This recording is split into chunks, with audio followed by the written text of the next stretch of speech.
Good afternoon, everybody, and thank you for joining us. As you've been hearing from us, Ebola is a serious disease. It's only spread by direct contact with someone who's sick with the virus, and it's only spread through body fluids. The incubation period is 8 to 10 days after exposure, can be as short as 2 days or as long as 21 days. It's a severe disease which has a high case fatality rate even with the best of care. But there are core, tried and true public health interventions that stop it. Today we are providing the information that an individual traveling from Liberia has been diagnosed with Ebola in the United States. This individual left Liberia on the 19th of September, arrived in the U.S. on the 20th of September, had no symptoms when departing Liberia or entering this country, but 4 or 5 days later, around the 24th of September, began to develop symptoms. On the 26th of September, initially sought care, and Sunday, the 28th of September, was admitted to a hospital in Texas and placed on isolation. We received in our laboratory today specimens from the individual, tested them, and they tested positive for Ebola. The state of Texas also operates a laboratory that found the same results. The testing for Ebola is highly accurate. It's a PCR test of blood. So what does this mean? The next steps are basically threefold.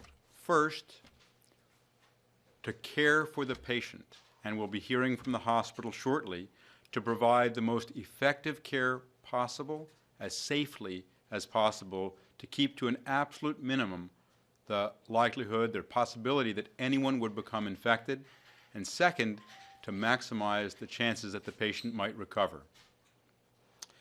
Second, we identify all people who may have had contact with the patient while he could have been infectious. And remember, Ebola does not spread from someone who's not infectious. It does not spread from someone who doesn't have fever and other symptoms. So it's only someone who's sick with Ebola who can spread the disease. Once those contacts are all identified, they are all monitored for 21 days after exposure to see if they develop fever.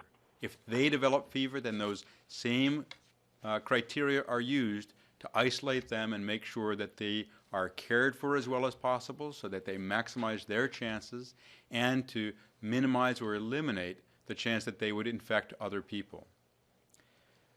The bottom line here is that I have no doubt that we will control this importation or this case of Ebola so that it does not spread widely in this country.